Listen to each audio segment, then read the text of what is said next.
can't tell, I'm absolutely shit at doing makeup. I don't know what's going on, what I'm doing, and why this foundation is the wrong colour when I had it matched. I think I've just paled in comparison, so I look like an egg. Hiya, welcome back to my channel. I feel so stupid talking to a camera in front of my window, but this is the only well-lit place in my room. Today I thought that I'd do a video, sort of like a get ready with me, whilst doing a story time about Honey. It's my dog. Whilst doing a story time about my paranormal experience in this house when I was around 12 years old. It's a wild story. I don't know how long it'll take me or how interesting it'll be, but I always really like watching these, so I thought I'd do it. And in the meantime, you can watch me go from an egg to a slightly good-looking egg. Oh dear. Okay, so this happened when I was like 12, and I was staying in a different room to this house. And when we moved in here, basically, we don't own the house because my parents just never really wanted to get a house here because I think they plan to move away. Honey. And this house was previously owned by an older couple, and I think the man that lived in the house, I think he died of, I think he may have had dementia, where he had to then go to like a family home or a care home or wherever, and the wife moved out because this is a 3-bedroom house and the house was just too big for her to take care of on her own. And when we came here, the house was freshly done up because it had to be fixed after like they've lived here for like 20 years. And oh, it's actually really hard multitasking while, oh, I look rough. And I first was actually staying in the smallest room, and my parents at first had this room because obviously this is the largest room in the house, and at that time my sister was still very young. She was in nursery or reception, and my younger sister, who's actually 7 today, she wasn't even born yet. So I had the smallest room, which I was fine with. And then when my mum fell pregnant, she asked to swap rooms with me so that she could go into the small room, because at the time my dad actually worked night shifts, or as close to night shifts as they were, so he wouldn't be sleeping. He'd like come in early in the morning and they'd sort of swap. And the small room, she sort of used my small bed and she made it into, oh dear, double chin. And she made it into like a nursery, but she stayed in there so she wouldn't have to constantly get up and, oh dear, what's going on? If you can't tell, I'm absolutely shit at doing makeup. I don't know what's going on, what I'm doing, and why this foundation is the wrong colour when I had it matched. I think I've just paled in comparison, so I look like an egg. But that's okay. I didn't even put any on my forehead. This is not going very well. I'm on 5 minutes already. So I took the middle room. Now, the middle room is right next to the bathroom. And the thing that we didn't actually know was that in that room was actually where the man died.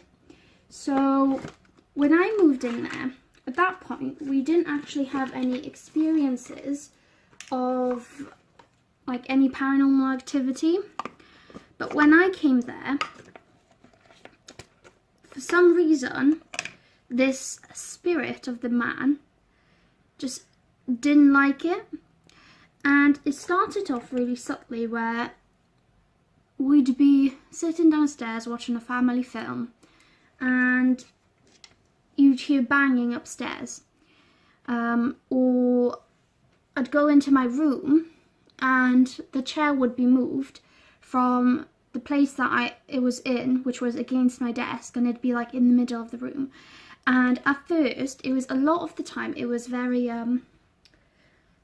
we were sort of like, oh, well, you must have forgot that you put it there, or, oh, it's just the pipes, or it was an accident, like, you know, someone must have moved it and just don't remember it. And even as a child, I think I was around 10, 11, even as a child, I was very skeptical. I didn't believe in God because we come from a Catholic family, so I didn't believe in God. Honey, you keep on moving my phone. Right.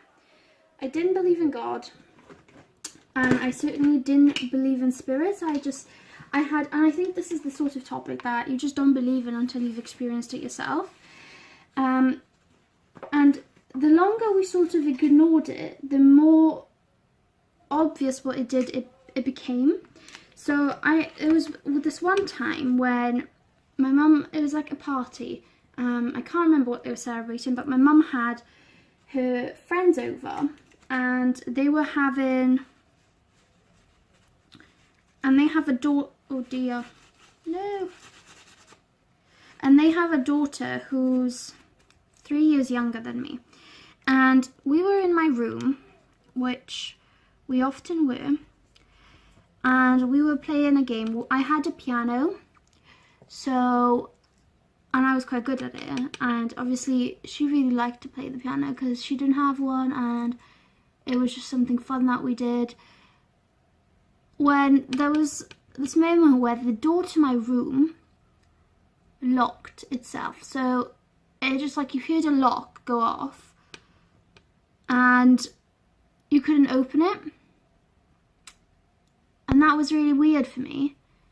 Well, it was terrifying because we sort of looked at each other and we were like, did you hear that? Because it's one of those experiences where you read about in books or hear about in movies, but you don't actually believe it can happen until it does.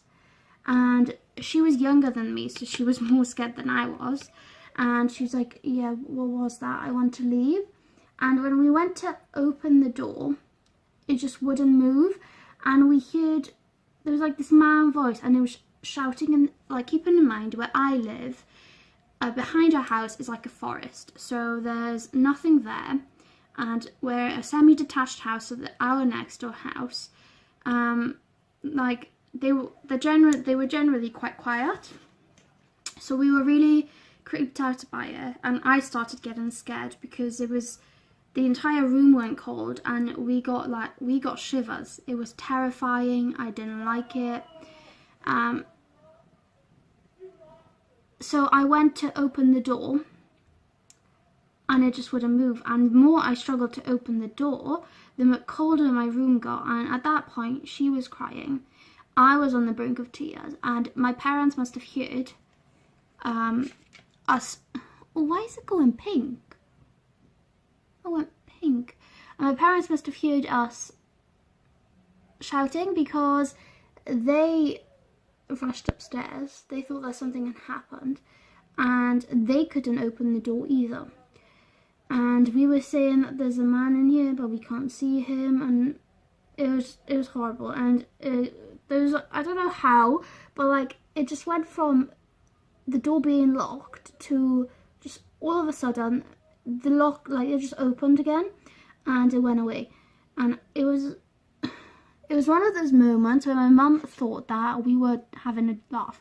She thought that we were taking the piss out of him, which, okay, in that situation, I could see why, but I was just terrified, and I didn't want to sleep in that room at all. And we told them about it, and at first they were like, you know, it's just children being children. So I slept with my parents that night.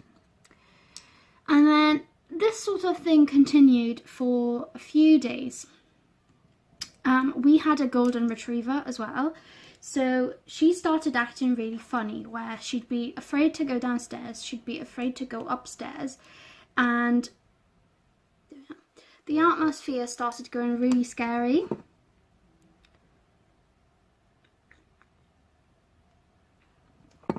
was generally afraid to stay in the house. If I was to stay in the house on my own, even for a few seconds, like, that just wouldn't be happening because I was so scared. And I remember there was a point where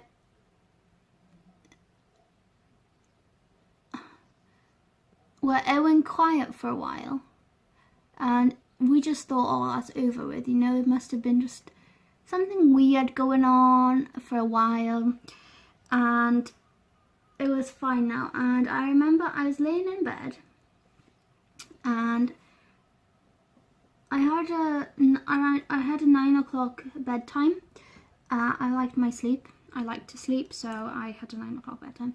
And I asked my mum to turn my light off because I was still quite scared. So I did it when my mum turned my light off, and she was like, "All right, that's fine." And she went away. She went to her bed, and I remember, like, I was just laid down, put the covers over me, and then I hear walking around in my room. And it's not that type of walking where you feel like there's someone there. It's that type of walking where you can hear the floorboards creak, you can hear them move. And it was actually it was surreal. And I'd count to 10, and I'd get really scared. So I'd count to 10 in my head, and then I'd say, right, when 10 is up, I'm gonna throw the covers off, I'm gonna turn the light on, which my bed was right by the door, so it was right by the light switch. And then I'm gonna just jump over the bed and I'm gonna run into my parents' room. And I did that for several nights, and my parents couldn't figure out what was going on, where this thing was coming from, why it was in my room, why I was being affected, and why it never occurred when someone else was staying there. And we did this for a few nights, and obviously my parents being Roman Catholic, they were brought up that way, so it wasn't necessarily because they believed it. It was more because how they were raised. Them being Roman Catholic, my mum obviously did the things that, like, her grandmother taught her. So pray, light a candle, rosemary beads, and I didn't believe in that stuff, but I did it anyway.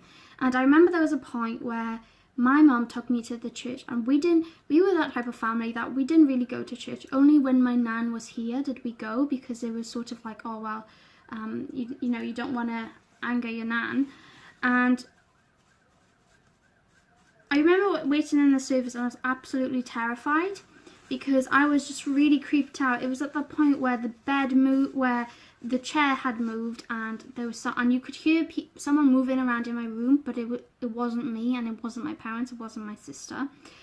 And I've been sleeping terribly. I was a ball of anxiety. When you experience paranormal stuff, especially as a child, it affects your mental health so badly. And at the end of the service, my mum took me by the arm, and she was like, right, to the priest. She went up to the priest, and she was like, look, this is what's happening inside our home.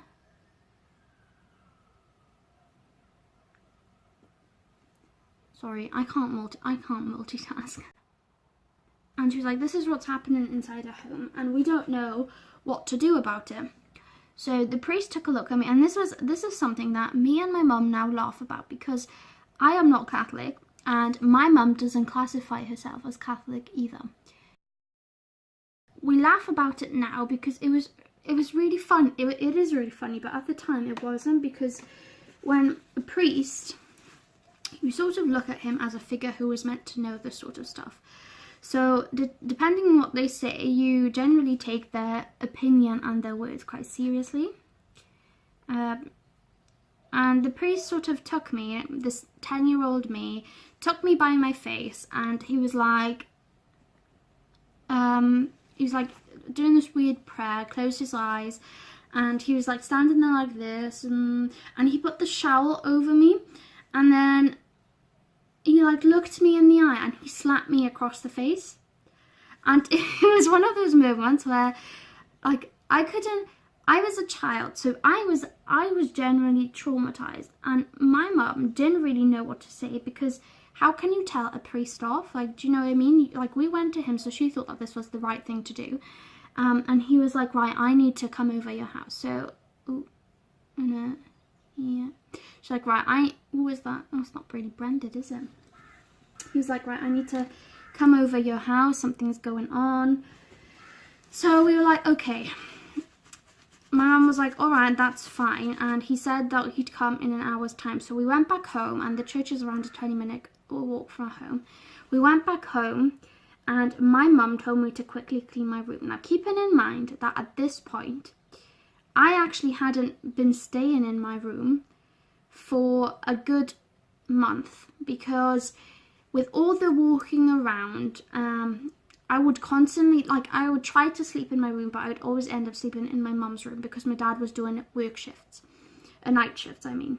And I didn't spend any time in my room during the day because I was so scared. Every single shadow, every corner just terrified me. And there was one point where I had opened this closet in my room that's built into the wall, and I saw this man like just jump out at me. And you think, obviously when you're a child, you think, oh, that's just, you know, imagination. But genuinely, I was so scared. So when my mum, she was like, oh, he's coming in an hour. And when she told me, like, oh, can you just quickly clean your room? Literally what I did was I ran into my room for like 2 minutes at a time. I'd just run in, I'd quickly pick stuff up off the ground, I'd run back out, I'd run in, I'd pick something else, I'd run, and I was terrified. And this priest came in, and he was like, he was dressed in these special white robes with this weird lamb shawl thing, and he had holy water.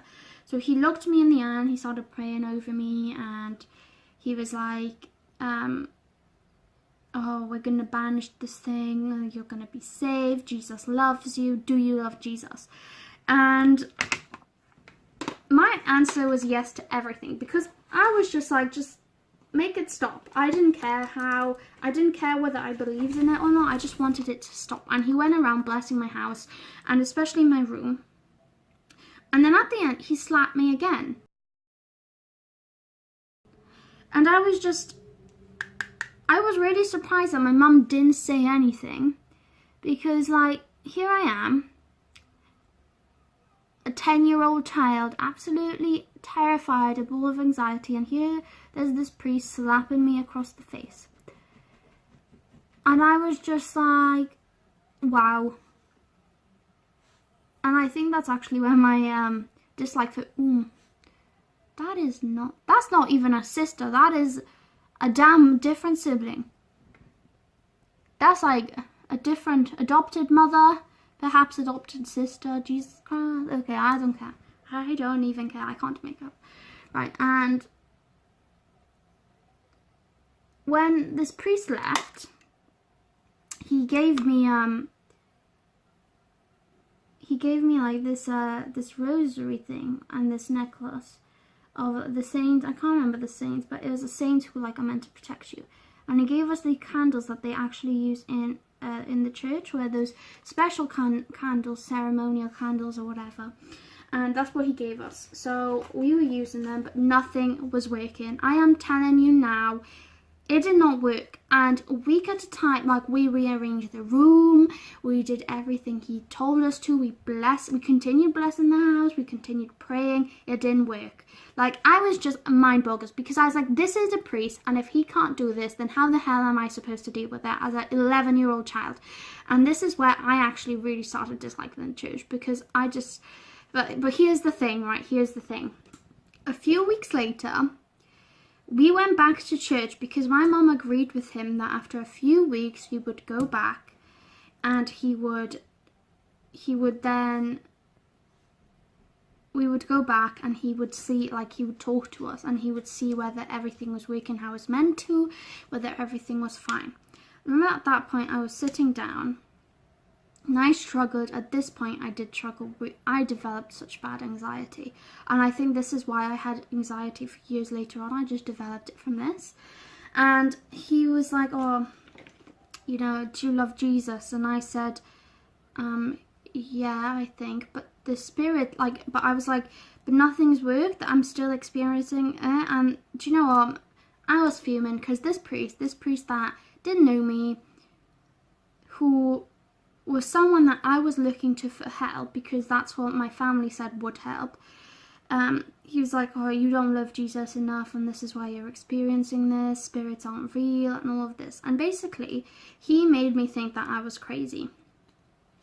And my mum, I don't hold this against my parents and I don't hold it against my mum, but they didn't say anything. They agreed with him because when we talk about it now, my mum says that she just didn't know what to do because she had no idea about this sort of stuff, never had experienced really in that level, and she just sort of took his words for it because he was a priest, and as a child she was taught that you should respect a priest's words, which is utter bullshit now, and she doesn't teach anyone that anymore. And when we went home, it seemed that going to the priest and all of that, it just made it 10 times worse, because what happened then, my dad had to go for a night shift and it was fine. And my mum had called her friend, which was the friend of the child who, when the first experience happened with that man, and she asked him to come over to stay with me until I fall asleep, because he did a lot of shamanism and he was very educated on the matter. He enjoyed paranormal stuff, and at the time I didn't understand it as a child, but now I know a bit more. And as soon as he stepped into the house, my dog, which was a golden retriever, she was sleeping upstairs, and as soon as she stepped into the house, all the floorboards upstairs, it was as if someone took a hammer and just started hammering at the floorboards. My dog, I tell you not, my dog, she started squealing. She ran downstairs, the stairs, and she nearly broke her legs. It was as if someone pushed her down, and all the doors started shutting, back and close, back and close, back and forth. And obviously here I am sitting with my mum, and I started crying because I was like, oh my god, Mum, can we just move? Can we go back to where we lived before?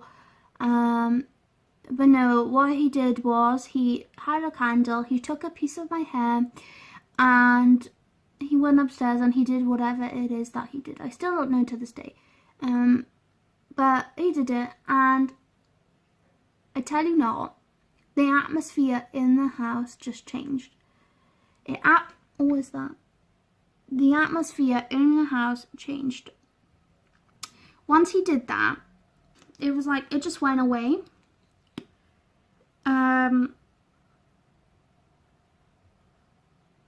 And obviously I was terrified of that room, so I actually ended up moving rooms again. I switched rooms back to the old one because I was just so scared. I was terrified, I was paranoid, and no matter, like, even though we no longer experienced that stuff, I was traumatized. And this went on for a few years, and I had mental health problems, and it was for my sanity's sake that my mum was like, right, you're gonna have to move rooms. But a few months after that experience, my mum was actually cleaning up the kitchen, and at the back of the kitchen cupboard she found a photo, and on that photo it was basically the old couple, and that man that was on the photo was the man that was basically appearing in our house, and he would show himself to people, he would scare us all.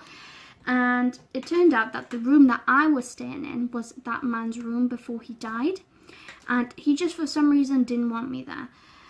But yeah, that was sort of my paranormal experience. It was really, I'm really sorry, this video is really crap because it's actually, like, when I watch Get Ready With Me, it looks quite easy, multitasking, doing makeup and talking to the camera, but it's actually so difficult, and I did a shit job at it. This video is 28 minutes long with unedited, and I'm gonna have a right joy editing all the shit out and all my moments where I stumbled upon my words. But yeah, that was basically my Get Ready With Me. Thanks for watching. Oh my god. Oh, fuck. Oh no.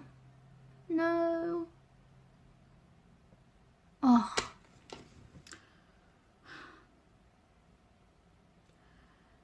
if you like this video, which I wouldn't blame you if you didn't, please subscribe and like and comment your thoughts or whatever, because you know, I'm trying to make a living here.